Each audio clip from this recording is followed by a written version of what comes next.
Ujinga ni kutokukifahamu kitu. Hiyo ndio tafsiri fupi. Ingia kwenye kamusi. Mtu akiambiwa mjinga, pengine anamaanisha kufahamu kitu fulani. Rehema anajua kutengeneza chapati za maji. Mimi sijui kutengeneza chapati ya maji. Kwa mimi ni mjinga kwenye lile eneo. Kuna fundi wa umeme. Umeme hufahamu. Wewe ni mjinga sehemu ya umeme. Kwa hiyo ujinga sio tusi. Usikunje ngumi ukaenda kupigana na mtu alikwambia wewe mjinga. Pengine muulize, vipi bwana? Kitu gani ambacho mimi sikifahamu mpaka unaniita mjinga? Lakini kuna maneno mawili yanafuatana, kuna neno jingine kama mpumbavu. Upumbavu naweza nikakiri pia kwamba sio tusi. Upumbavu ni kukijua kitu halafu kufanya kinyume. Huyo anaitwa mpumbavu. Daktari aliyesomea athari za kuvuta sigara anawaeleza wagonjwa, usivute sigara, itakuletea kansa. Usivute sigara, mapafu hayatakuwa vizuri, mpumuaji wako utakuwa tofauti. Lakini amevaa joho, anavuta sigara. Huo ndio upumbavu. Kwamba anafanya kitu anachokifahamu, baada ya kufanya katika utaratibu unaotakiwa, yeye anaelimisha halafu hafanya. Sasa huo ndio upumbavu. Sasa nikuulize, kwa nini watu wanagombana sasa hapo? Ukiambiwa mpumbavu, mimi nadhani mtu akiambiwa mpumbavu pengine anapongezwa kwamba hongera sana bwana, hiki kitu unakijua vizuri kabisa, lakini labda unaenda tofauti. Kuna kipindi fulani bungeni awamu ya 3, kuna rais alisema kitu fulani, hapo aliwaambia wale wabunge ni wapumbavu. Aisee, mitandao iliandika TV kweli kwamba ametutusi. Lakini yule rais alisema, "Nendeni mkanishtaki mahakamani." Anajua maana ya upumbavu. Anawaambia kwamba wabunge, mnajua kabisa sheria inasema hivi, halafu mnaipindisha makusudi. Sasa huo ndio upumbavu. Kama kitu mnakijua hapo mnataka kupindisha. Hiyo sio matusi. Amewapongeza kwamba kuna akili za kutosha, mnakijua ila mnataka kupindisha. Akamwambia mkanishtaki, Mkapa. Walienda kushtaki. Hawakwenda. Kwa sababu kutoa tafsiri anakwambia nini? Kwa kuna vitu ambavyo watu wanaingia kupigana au kutokuelewa. Ndio maana amezungumza hapa Rehema kwamba Hosea anapolalamika kwamba watu wangu wamelalamika kwa kukosa maarifa, au serikali inapokazia kukamata sana elimu, tafsiri ni hiyo. Kuna vitu ambavyo hatuvifahamu tu katika mazingira ya kawaida, na pengine tumeamua kutokuvifahamu wenyewe. Sasa hiyo ni mbaya sana. Ni mbaya sana. Kaka yangu anaponiambia watu hata wawili, mimi nimekuwa mentored na nimefundishwa sana na James Mwangamba katika safari yangu ya kujifunza baadhi ya walimu ambao wamenifundisha. James Mwangamba mwaka 2008 alipoanza semina, alikwenda kufanya semina kubwa sana Iringa. Wakashirikiana na Kigongo.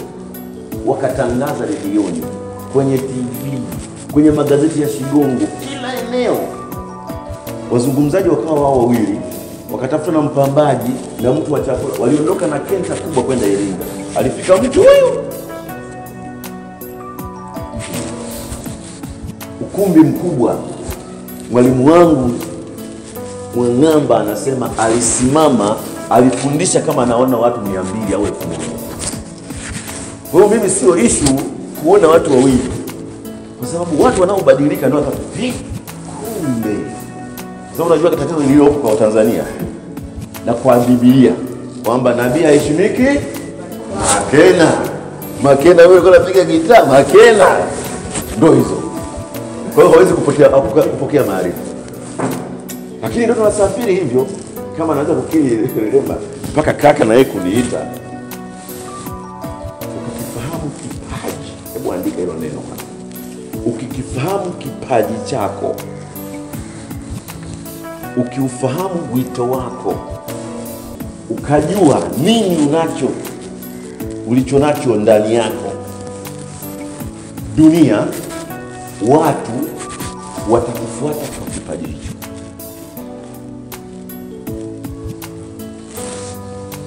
Mwalimu Makena sasa naanza kuingia kwenye makanisa ambayo kuna msemo nabii haheshimiki kwao, lakini wananifuata kwa sababu tayari wameanza kuona kipaji changu kifanya kazi, na mimi nakifahamu kipaji changu.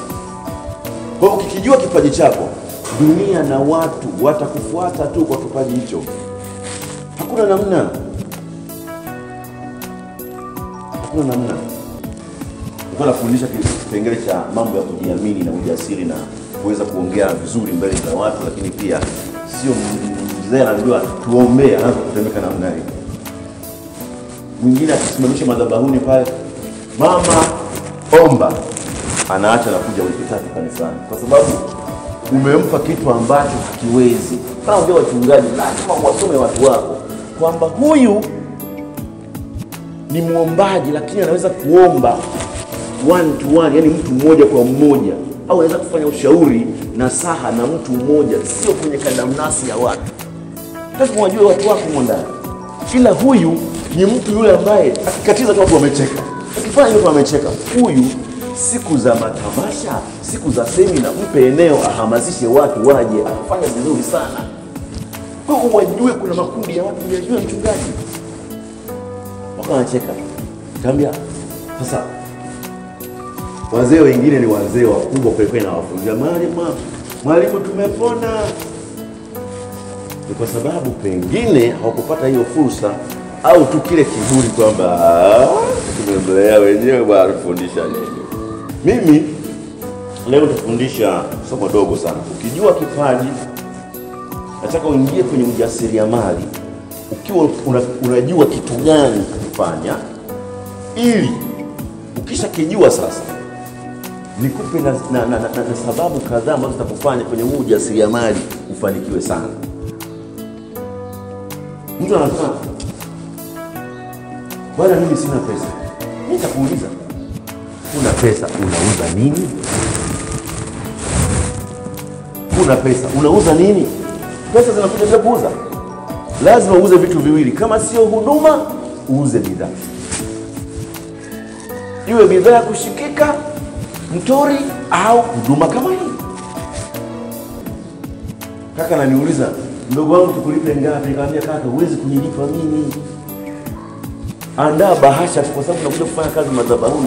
Na sio hapa tu, kwa makanisa yote. Huo ndio utaratibu wangu. Naelewa siri ya kufanya kazi ya Mungu. Kuna vitu vinainuka ambavyo unashindwa kujielewa kwa kwa sababu moja, Mungu wetu ni wa kuabudiwa, ni wa kutukuzwa, ni wa kuheshimiwa, ni wa kusifiwa, si ndio?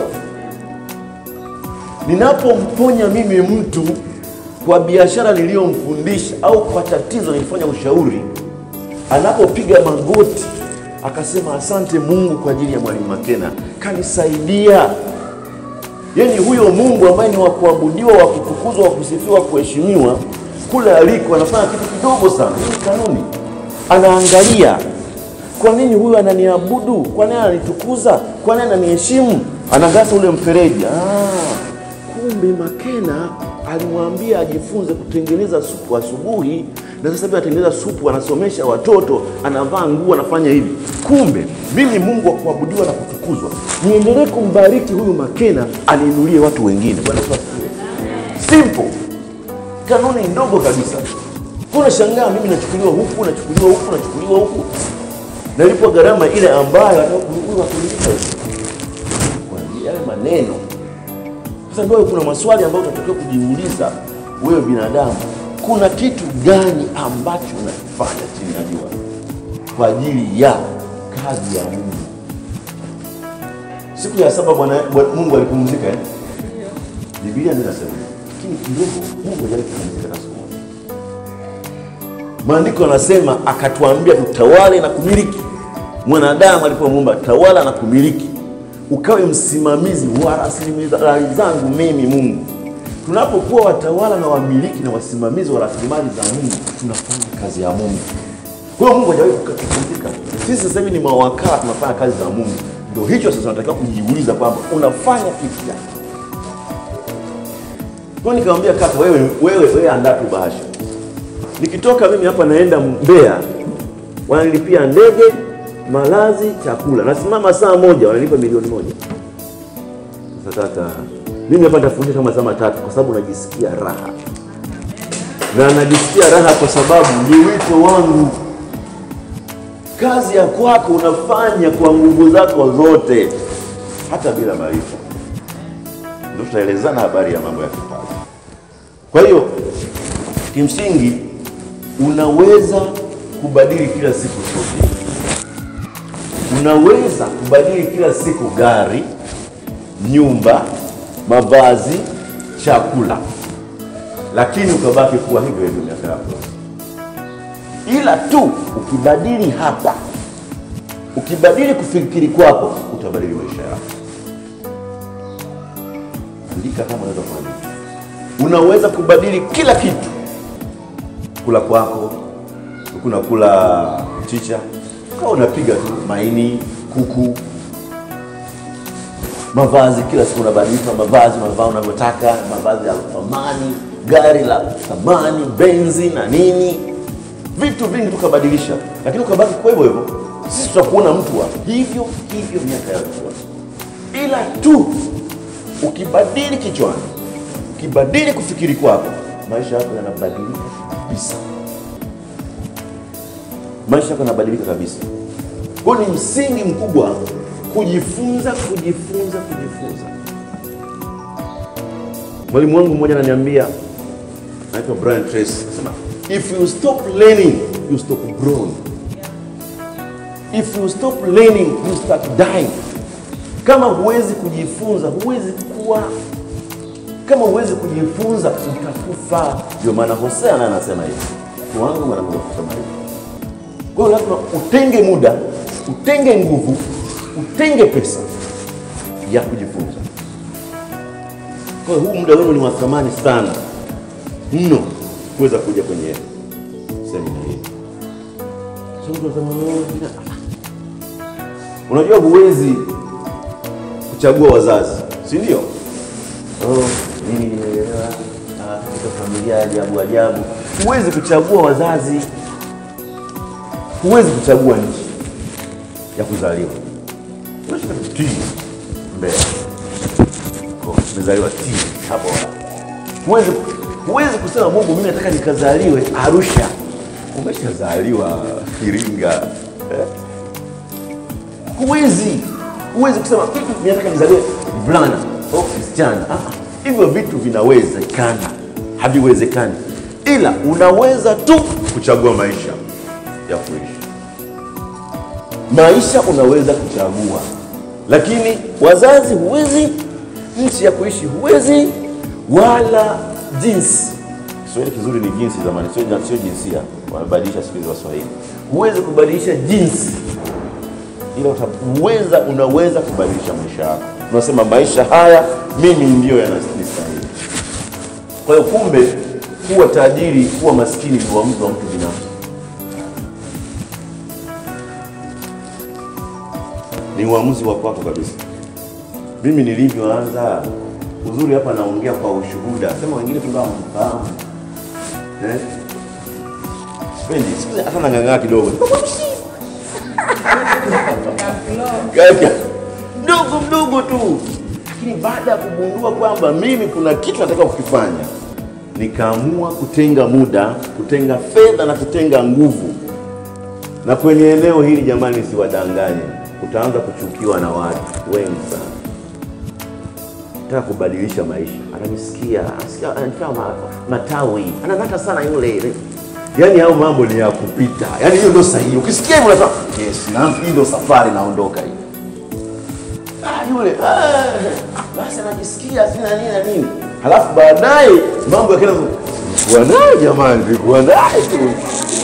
Nilikuwa mwenzetu huyu. Tulikuwa pamoja huyu. Kisha ondoka. Andika, kila mwanadamu aliyeumbwa chini ya jua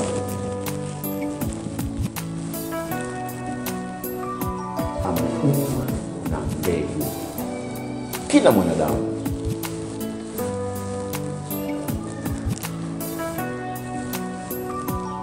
Every human being came in the world with their gifts, with their parts.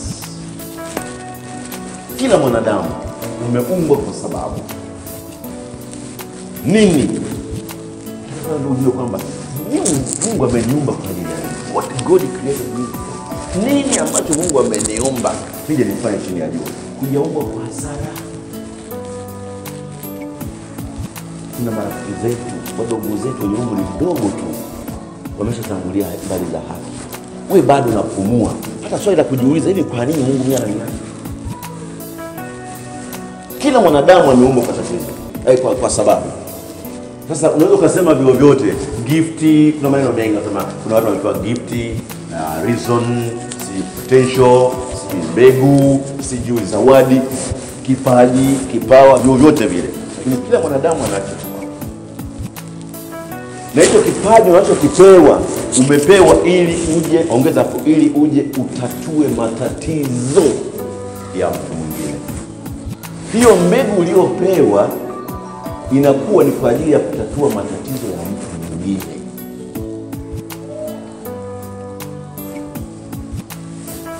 Sasa shida iko hapa.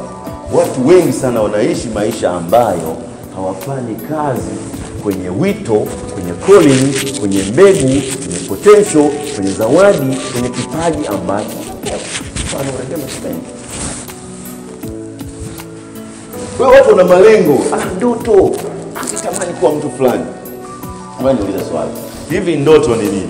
Tuache zile ndoto za ndoto. Yaani ukiambia dream, yani weka kweli mwenyewe. Ndoto yako unataka sasa mtu anakuuliza ndoto ni nini, mtu anakuambia ni ule uwezo wa kupiga taswira, kuyaona maisha mazuri, mafanikio makubwa leo.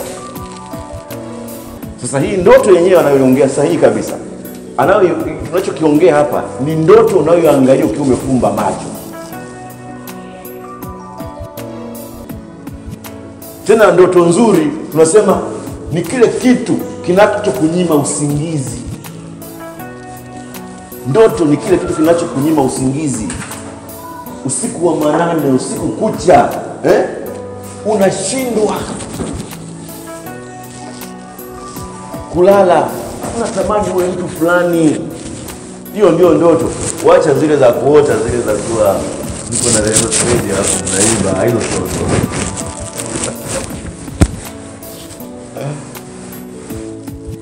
Ndoto ni kile kitu kinachokunyima usingizi. Vision ni kuona mafanikio makubwa kule ukiwa umefumba macho leo. Nilipofundishwa mimi ndipo nikaanza kujifunza sasa. Nimefundishwa kitu kimoja kinaitwa visualization, imagination, habari ya kutafakari. Nilikuwa nafungua TV yangu, siwashi, iko giza vile vile. Halafu naiona TV, nakumbuka ilikuwa 2010 hiyo. Naiona TV, halafu naona watu kama 10,000 hivi, halafu naanza kuwasikia wanasema mwalimu. Na niona hiyo ndoto, yani nasimama na visualize, unaisemea mwenyewe kwamba mimi nataka kuwa mjasiriamali eneo fulani. Unasimama hasa unaanza, kaka alikuwa anaeleza story ya kuibiwa mbuzi wake kipindi hicho wengi. Wewe unataka kuwa ni mfugaji, unaona mifugo imetapakaa, unahesabu ng'ombe, mbuzi, kondoo. Lazima ufanye hivyo vitu, ni vya kimungu. Haikuchelewa. Wakati nazungumza vile mwaka 2016. Kafanya shughuli moja kubwa kweli hapa Dar es Salaam.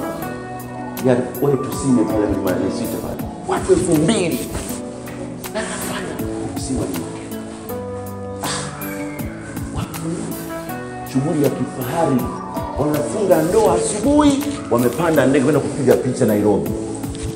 Wameshuka pale na helikopta Mlimani City. MC wamekwenda pale, wamenadi majina yao. Vijana hawajui hata customer care, yani nini, huduma kwa wateja. Wanauliza shilingi ngapi Mlimani City? Jana anajibu chini ya milioni 2 sifanyi. Vijana anajibiwa hivyo. Mbona humpi room, humpi nafasi ya kujieleza? Mimi nilipopigiwa simu akaniambia Mwalimu Makena, tuna kazi Mlimani City tarehe fulani. Nikamwambia kimpendeza Mungu mnategemea kuwa na watu wangapi? Mzaka niza, mbona wewe unauliza swali tofauti na wenzako? Nikamwambia mimi ndio Makena mwalimu. Niko tofauti kama wengine walivyo tofauti. Ndio maana nimekuja swali. Akasema mwalimu, pale ikipungua sana watu 2000. Hebu fikiria ulisema milioni 2. Tunakuwa zezeta kidogo. Nikamwambia watu 2000. Shilingi ngapi? Kama ngoja kwanza mzee. Na ufahamu ukumbi wa Mlimani City, mnafungua wote au mnafanya? Kwa sababu sasa 2000 ni watu wengi sana. Tutafungua wote. Swali la 3 mzee. Watu 2000 kwa masaa ya sheria ya Jamhuri ya Muungano wa Tanzania, sherehe saa 12 mpaka saa 6. Mbona hawatafaidi sana? Makena, si tumelipia siku 2. Tunaanza saa 10 na cocktail, maharusi na wakaribisha saa 1, tunaendelea mpaka kesho asubuhi saa 11. Nikamwambia vizuri sana. Ni wahaya bwana wewe. Wataandika bei kubwa sana, kwa sababu ni kanisani hapa mjini. Sio kwa kusema ile bei. Nikamwambia milioni 6.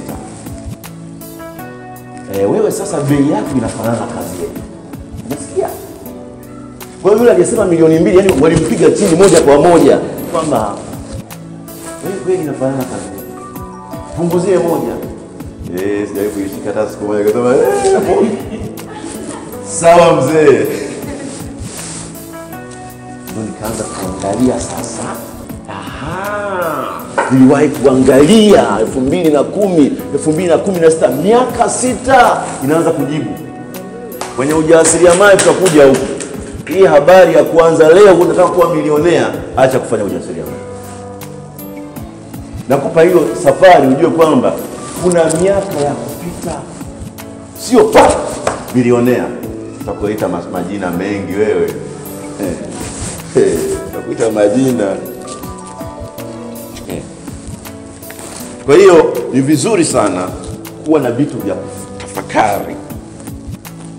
Tafakari. Jisemee mwenyewe kwamba unaweza, unafaa, unaweza kufanya kitu kikubwa chini ya jua. Mwaka 2011 pia. Niko 2010. Nikamwambia wife, nataka nianze kuzungumza redioni. Akaniambia, na wewe mawazo yako unaanzaje sasa? Unaanzaje sasa? Yaani kwenye TV tunaanza kuongea, unaongea kitu gani? Nikasema bwana nataka nifanye. Nikaandika. Diary nimeacha. Mnatakiwa diary zenu sio za mitoko tu, appointment. Mwanzoni pale unatakiwa uandike malengo ya muda mfupi, ya muda mrefu. Mimi kuna lengo moja nimeandika, kabla sijauacha ulimwengu huu lazima nifike Israeli. Sijui ni lini, lakini Mungu ana siri ya kuanza kutengeneza hicho kitu.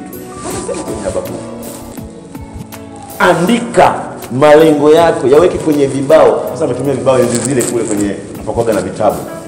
Uyasome kila siku. Mimi chumbani kwangu nilizo naona jifunza, ilikuwa nimeandika hapa maneno makubwa sana nikiingia mlangoni.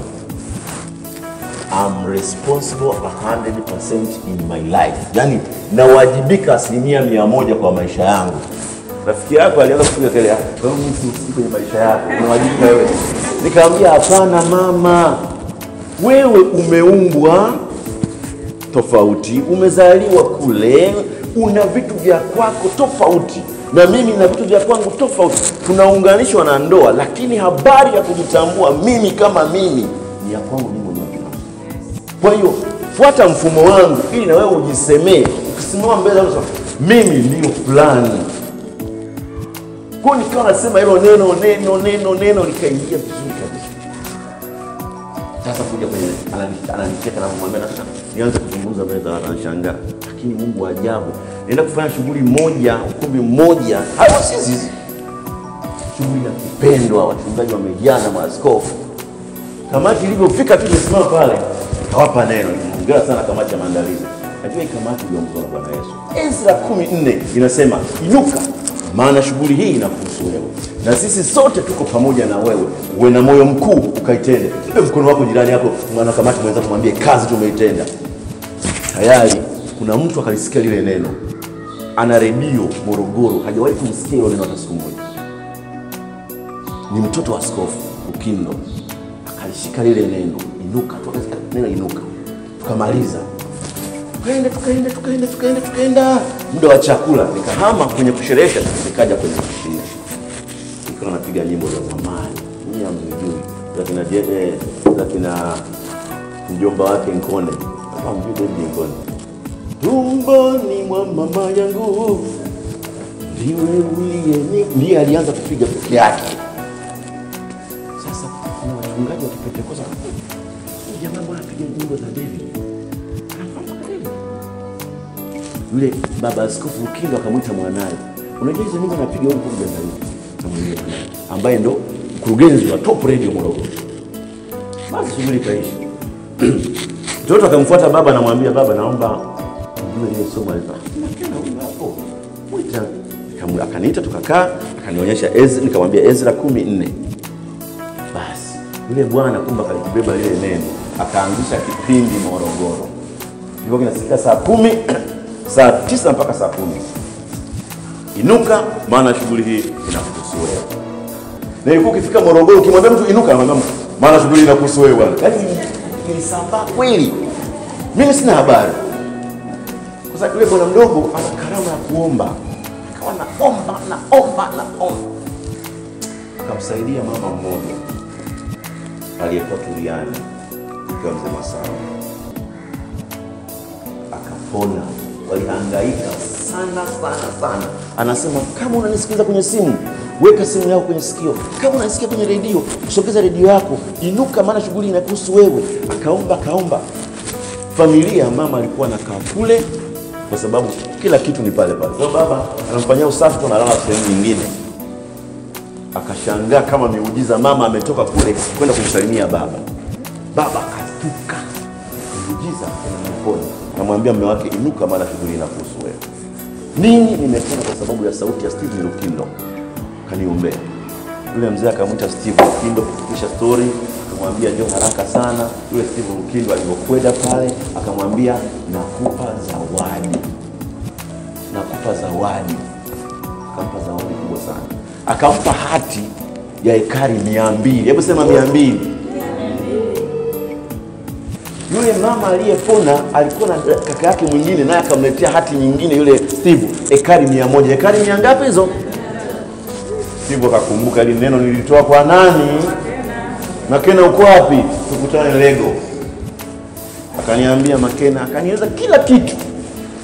Akaniambia nakupa vipindi vya redio mpaka utakapoingia kaburini, labda mwenyewe useme kwamba umetoka. Free. Lakini pia na kugawia kiasi kule. Ilikuwa nimesema hilo neno mwezi wa 12, mwezi wa 3 nikamwambia watu naenda Top Radio kwenda redioni kuongea. Mnanielewa hapo connection hiyo? Kuandika na kujinenea. Ikaanza. Kwa hiyo vinawezekana hivi vitu. Sasa lazima mimi nilijua ndoto yangu, nilijua wito wangu kama mwalimu, nikaamua kufanya hivi.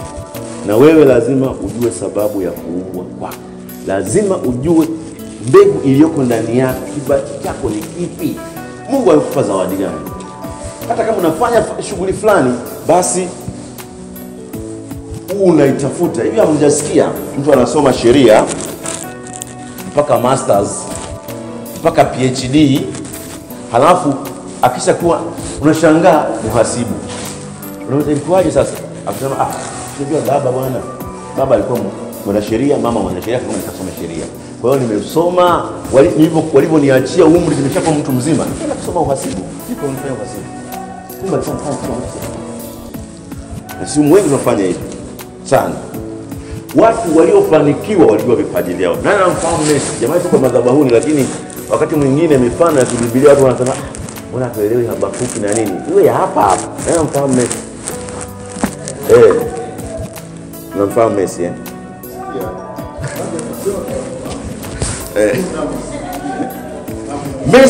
Messi ni mchezaji wa mpira, lakini alikuwa anachezea mguu wa kushoto zaidi.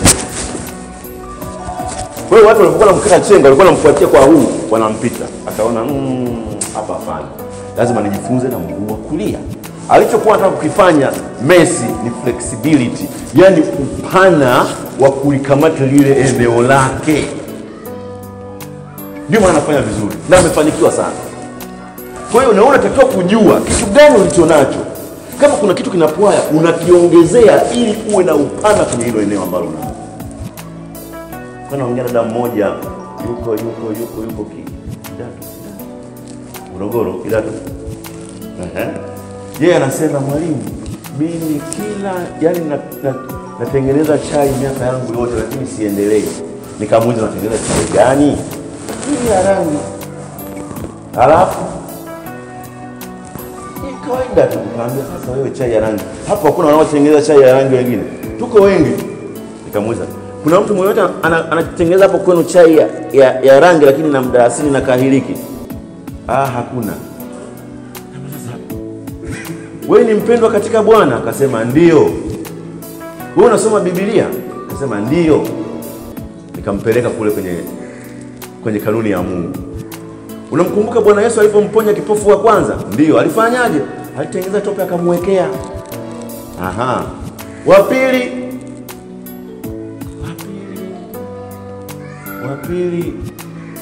alitema. Wa kwanza alimshika, sawa? Alimshika kwa mikono akamwombea akapona, nenda umepona. Wa pili alitengeneza tope akampaka machoni akapona. Wa tatu alimzamisha. Kwa nini alifanya hivyo? Mimi sifahamu. Nikamwambia, sikiliza, hiyo ni kanuni. Wote mnafanya biashara ya chai, wote tatizo ni vipofu. Unanielewa hapo? Sana. Shida ilikuwa ni kipofu. Kipofu wa kwanza kipofu, wa pili kipofu, wa tatu kipofu. Lakini aina ya matibabu tofauti. Shika tope, zamisha kwenye maji. Na wewe chai, badilika, weka hiliki, tiba iwe nyingine. Yule mama alipoanza kuweka hiliki na mdalasini, akahama kwenye kuuza kikombe, akawa anaagizwa na maafisa pale thermos, wanamletea thermos nyumbani, yeye anajaza chai anapeleka asubuhi. Sio ubunifu. Kuta hapo ndo umejipanga, samaki wote samaki. Hakuna hata ubunifu hata aliofanya. Wakati hafu ni mtumishi wa Mungu. Anasikiza mahubiri kila siku.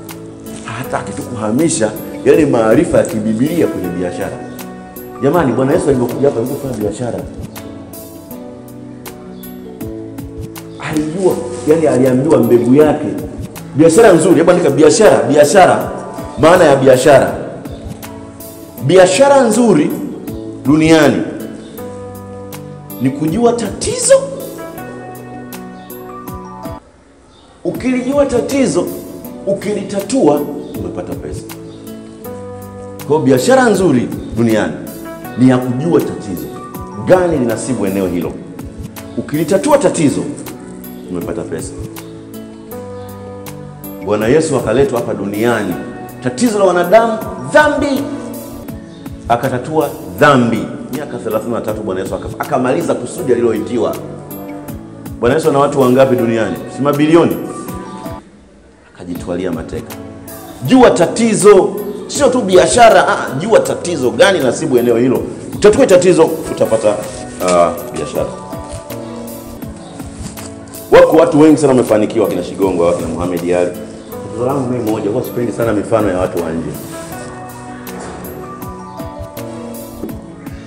Bill Gates, Warren Buffett, bongo. Watu wamefanikiwa, waligundua mbegu gani iliyomo. Kwa hiyo ni rahisi sana kufikia hatima ya maisha yako. Ukishajua ndoto, ukishajua mbegu ulionayo. Usipoijua ni ngumu sana. Utaishi maisha ya kukopi na pesa. Bwana anafanya vile kujifanya. Unakuwa sio sahihi. Utaiga vitu. Matokeo tutaanza kutuambia, Rema, naomba mnipigie kura. Jana unasemaje? Leo jana nilikuwa naandikia mwaka jana. Wale wanaoshindana kwenye Insta, wale naomba nipigie kura niwe MC bora Tanzania. Unaona kitu kama hivyo? Acha na hivyo tu, hata vingine hivi. Bwana sasa nafanya counseling na watu fulani. Nimeonekana mimi nawasaidia sana vijana. Naomba unipigie kura. Jana aliniambia mimi nimpigie kura kama MC, nikamwambia mdogo wangu nitakuwa nakudanganya. Alafu nitakuwa mimi sio rafiki mwema. Siwezi kukupigia kura. Na kupigia kura kwa sababu gani? Unajua brother, hapa kura zinachanganywa alafu wanatoa mshindi. Nasema huu ni upuuzi. Mtu anayejua alichonacho anapiga kazi, watu wenyewe wanampigia kura wala haombi. Unaomba kura? Nikamwambia mimi nitakuwa nakufanyia kitu ambacho sio sahihi. Nitakuwa nakuvisha ngozi ya chui ili ushike mnyama. Akipita mbuzi utashinda kumshika. Akipita ndama, siwe ni binadamu. Yaani wewe ni chui, wewe ni mbuzi. Halafu nakuvalisha ngozi ile ya chui sasa. Ndio MC bora wewe, Ukienda kwenye performance live, yani ukienda kumuona ndama wewe ni mbuzi umevalishwa ngozi ya chui, utashinda kumshika. Si chui, mbona anapenda kumshika ndama? Ndama ameniona vile jamaa anakatiza. Inakuwaje? Kumbe umevalishwa tu ngozi. Tumekupa tu sifa kwamba wewe ni MC bora, kumbe performance. Naambia siwezi kufanya kitu. Pambana. Piga kazi, halafu kwanza nikamwambia mdogo wangu, ukisha kuwa unajua kilichoko ndani yako na unafanya vizuri, nakutemesha. Hakuna kuhitaji nguvu ya mtu mwingine akwambie fanya hivi. Ni wewe mwenyewe. Sasa sisi wengi tuna shida ya kutegemea. Ni vizuri kutegemeana, lakini be yourself. Kuwa mwenyewe na mbegu yako. Mbegu ya mahindi. Unajua mahindi mnayajua? Hii mbegu hii hapa nimekuja nayo. Unajua mimi mwalimu bwana. Sio mwalimu bwana. Hii mbegu hii hapa ambayo mlioni ya mahindi. Sika mahindi hapa. Hii mbegu hii hapa ukiiweka hapa ukawa hakuna rabsha, hata baada ya miaka 10 utaikuta hivyo. Ila hii mbegu ukihamisha hii ukaipeleka kwenye udongo wenye rutuba, ukaiwekea na maji na mwanga, itamea. Ndio maana kaka yangu Mbwile amesema mpate sehemu ili mrudishe vitu mlivyonazo na biashara mlizonazo zikue. Desire 100, 1000, bilioni. Sawa sawa? Vinginevyo kibaki hivi bila kuirutubisha, itabaki hivyo hivyo. Elimu ni ya muhimu sana. Unataka kuwa MC hapa. Hata siku moja gani kunipigia mimi simu hivi. Mwalimu Makena anafanyaje hapa? Wanadhani UMC ni kuzaliwa nao. Hakuna kitu. Nimeandika kitabu hiki cha UMC na kinanunulika na watu wanasoma. Sanaa ya unene. The Art of Public Speaking. Ni sumaku ya mafanikio. Fahamu mbinu za kuzungumza kwa ustadi mbele ya watu. Humu unapata, yaani ukisimama mbele ya watu wanakusikiliza namna hiyo. Sio juju. Kwani nyinyi mjawahi kuona jamani wachungaji hapa anafika pale madhabahuni watu wanasinzia? Lakini mwingine akisimama anasema amemaliza, aendelee. Jamani kipawa. Sio swala kipawa tu. Kipawa kikaa nacho tu hivi kinakufa. Lazima ukipalilie upate maarifa mengine. Wewe unahubiri, wewe ni mhubiri, sawa. Lakini sanaa ya kunena mbele ya watu nayo, unasema Roho Mtakatifu ni kumsingizia Mungu. Wewe una akili, lazima utafakari. Kuna kitu kinanifanya nifanye vipi ili wakamate hao watu wanisikilize. Nisafiri nao mpaka kufika pale mwisho na wapate majibu. Sasa unahubiri, watu wako kali yako wanachagua nyanya. Nikisema hiyo mnaelewa? Yuko kule. Kuna sanaa ya uzungumzaji. Muhimu sana kupalilia kipaji chako. Kipaji kisipopaliliwa kinakufa. Ndio maana kujua kwamba naweza na Mungu amenibariki na sauti. Hii sauti inaweza kufanya kazi. Kazi gani fulani? Lakini kitu kile nakipenda zaidi. Nikaenda vizuri. Kwa hiyo lazima uweke nguvu yako yote. Mtu anakwenda kuwa dokta wakati ni mwanajeshi. Yaani Mungu amemuumba kuwa mwanajeshi, mtu anaenda kuwa dokta. Sasa unamkuta kama Makena hapa, mwoga wa sindano. Unajua kuna madaktari wengine wanakuambia, hebu ingia kwenye chumba hapo. Afu amenuna. Wewe vipi? Mtoto mdogo katika sehemu kudungwa sindano hali. Wewe mtu mzima hapo. Wewe unapoteza watu wengi. Hivi wale daktari kweli. Ameacha kazi yake Daktari tunategemea ukifika kwa daktari hata kabla ya kidonge upone, si ndio? Pole sana. Hiyo tatizo lake. Kuna mtu katoka hapa anauma sio kawaida. Tatizo dogo mwanangu. Unapumua. Njoo. Inauma? Haiumi. Yaani hivyo yani daktari. Sasa oya, hebu kazi. Aliacha eneo. Na huyo mtu hawezi kufanikiwa sana. Unajua hawezi kufanikiwa kwa sababu gani? Kwa sababu mfano mzuri, samaki si mnamjua? Anaogelea vizuri sana majini Simba ndio mfalme wa nyika duniani, si ndio? Simba anaweza kucheza kwenye maji lakini kwa shida. Uongo? Sio eneo alilokuwa. Kwa atapita ana ubabe wake lakini kwa shida. Kila samaki anafanya. Maana yake ni kwamba mtu ukiwa kwenye eneo lako yani ni rahisi sana kutobokezea. Simba anaweza katobokezea. Hata wewe unaweza kufanya ujasiriamali sio wako kwa shida. Na ofisi unayofanya sawa. Yaani utapata shida kutobokezea upande wa pili. Tofauti na mwalimu Makena ambaye amesimama kwenye ualimu na anasikia raha kufundisha. Yaani anakatiza kiurahisi. Umeelewa mfano? Kwa lazima uwe kwenye sababu ambayo umeumbiwa unafanya kitu gani. Sasa kabla hujaingia kwenye ujasiriamali, naomba hii mitihani mitatu uifanye mwenyewe nyumbani. Maana nikikuuliza hapo utashinda. Kwa sababu ukajiulize nyumbani, hivi mimi nimeumba kwa sababu gani? Mtihani wa kwanza. Mwalimu amezungumza kwenye kujua hapo kusudi la kuuma. Ndio shida mwalimu hapo. Nafanyaje? Mtihani wa kwanza unasema hivi. Ambao niliulizwa mimi. Ndio unafanya kazi wapi?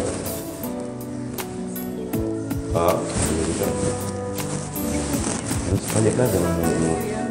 Yaani uwe mjasiriamali, uwe mama, yaani lazima unafanya kazi. Sawa?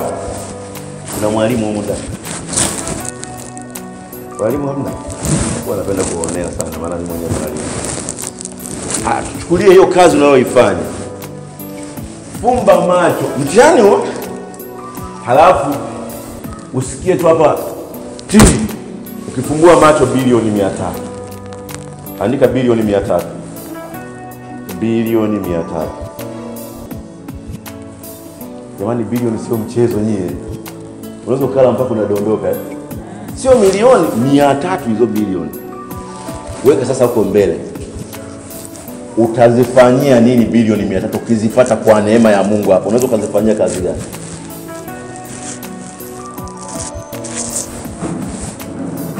Jibu likija faster, tafanyia kitu fulani. Unajua hilo ndio kusudi la kuumbwa kwako. Kuna mitihani nimeiacha hapa ya kumuuliza Mungu, ya kuuliza wazazi ulikuwa unapenda nini umri wako ule, umeshapita wenyewe wazazi hawapo, nimeacha hayo. Au mtafute mwana saikolojia kama mimi nikuulize maswali fulani, nijue itoka nimeacha. Nimeanzia sasa kuna mitihani kama 7, mitatu nataka ujifunze. Na 4. Hiyo ya kwanza bilioni 300. Mimi nilipoulizwa hivyo siku ya kwanza nimeingia, mwalimu ananiuliza, "Mwalimu Kena, wewe ni mwalimu wa sekondari?" "Ndio." "Nikikupa bilioni 300 utaendelea kufundisha?" Nikamwambia, "Kiongozi, mimi nitaendelea kufundisha. Ila," niliongeza ila, "natamani nifundishe masomo ambayo yafundishwi hapa Tanzania. Kwa mfano kujitambua, mambo ya mahusiano, mambo ya saikolojia, mambo ya nini hayafundishwi sana. Haya ndio mimi naona ningefundisha zaidi." Akaniambia, "Sasa wewe ndio maana unafahamu unafanikiwa sana kwenye UMC. Kwa sababu UMC uko kwenye tawi la ualimu. Yaani ualimu ni mti. Ualimu mti. Tawi la kwanza ushereheshaji. Tawi jingine ushauri nasaha. Tawi jingine uelimishaji. Tawi nyingine uhamasishaji. Yaani matawi yanatoka kwenye ualimu. Ndio maana unajisikia raha sana unapofanya shughuli zako." Sasa mwingine nilimuuliza hivyo siku moja Morogoro, akasema, alikuwa mwalimu. "Dada, ukipata bilioni 300 unaenda kwa mwalimu?" "Mwalimu mimi naacha." Nikamwambia, "Ukiacha unakuwa unafanya kazi gani?" Akasema, "Yaani mimi napenda sana watoto." Nikamwambia, "Wewe ni mtu wa malezi, sio mtu wa kufundisha, kuelimisha tofauti. Nikamuuliza watoto gani wapenda? Mimi napenda watoto wadogo wamegawanyika, nataka kale kalikozaliwa leo kaka mpaka mwaka mmoja, na vipenda vile. Nikaambia mama, una biashara nzuri sana, una uwezo wa kuteka ile eneo lote, ukasema naanzisha eneo ya kulea watoto.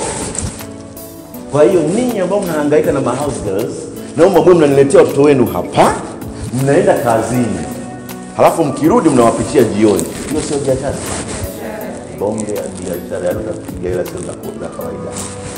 Kuna wazazi wa kina mama wanaopata shida na ufanisi na kufungua makazini, hajui mtoto amebakije kule nyumbani. 2, kitu gani unaweza kukifanya ukasikia furaha ya moyo wako, ukasikia kuguswa, ukasikia kufarijika hata kama bila malipo? Kitu gani unaweza kukifanya ukajisikia furaha, amani, kufarijika, kububujika ndani ya moyo wako? Yes, hata bure. Kitu gani hicho? Kikija andika kabisa kwamba hili ni kusudi langu.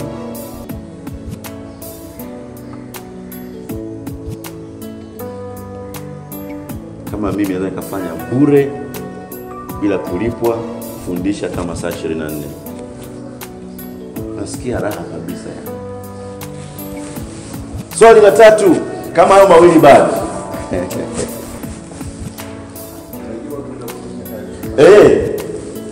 Mwende mkafanyie kazi nyumbani. Unataka kujibu hapo? Muandike. Utafute eneo ambalo utajiuliza vizuri, halafu ndio ujijibu wewe.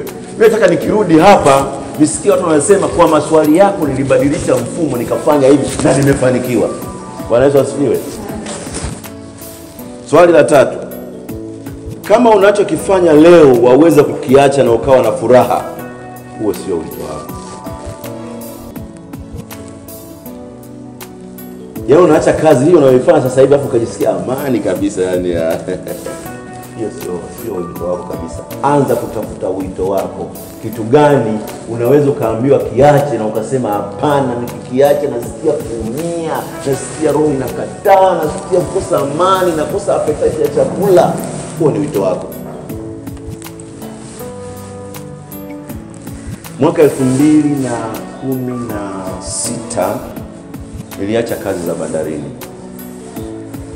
Mpaka natoka hapa Kinondoni nikiimba, nilikuwa nafanya kazi bandarini. Shirika moja kubwa tu na jina nzuri inaitwa Wedding Food Program. Kama mimi mmoja wa, nilianza chini kama karani, baadaye nikawa senior superintendent. Yaani baada ya mkurugenzi ni mimi hapa.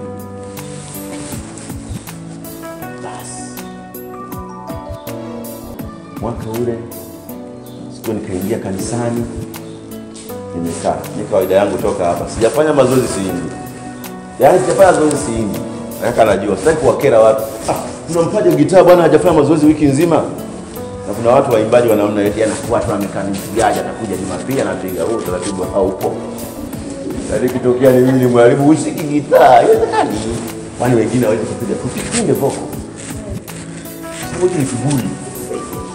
Na mnisamehe kama mtu. Sasa nikaingia. Niko kanisani Moravian, nakuta ifata yote imejaa. Magitaa yamepangwa. Kuna wapigaji hata mmoja. Nikakaa nyuma. Mchungaji Mwankuga anakumbuka kile. Simama madhabahuni. Ifata mnaweza mkaimba. Wapigaji namna. Kwanza nikageuka nyuma.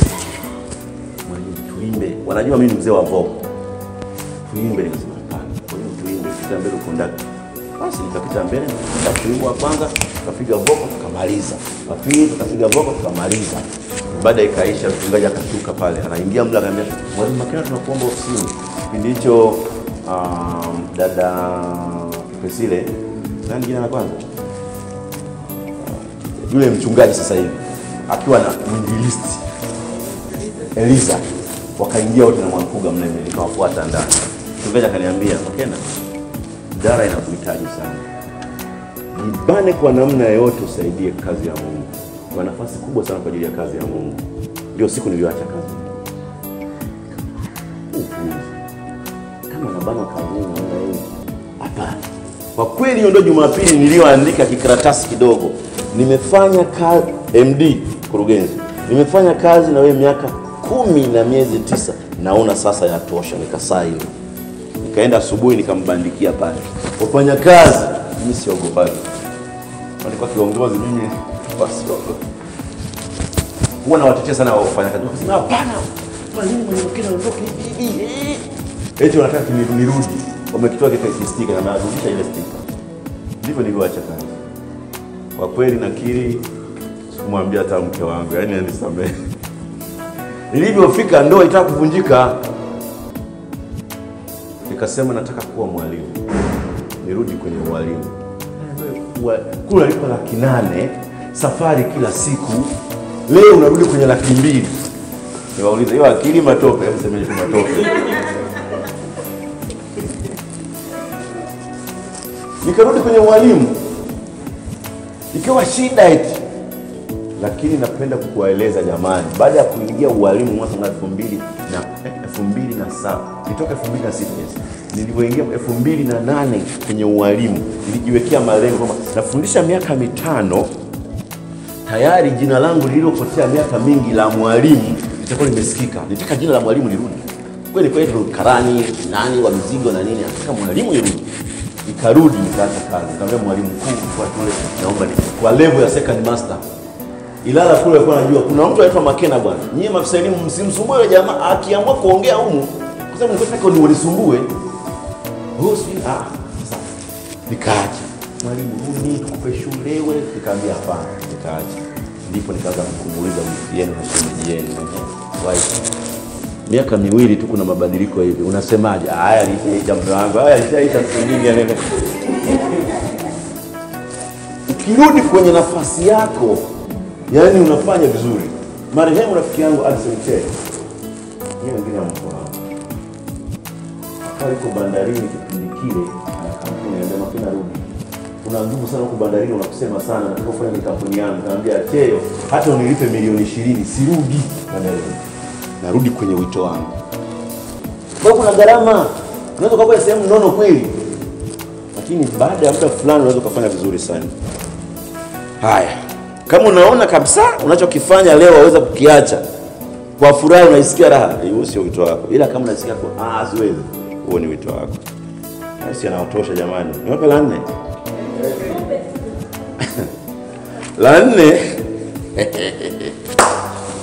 ni wasifu. Sasa ili waniwasifu watu wengi sana. Ungependwa siku umekufa kusomea wasifu gani?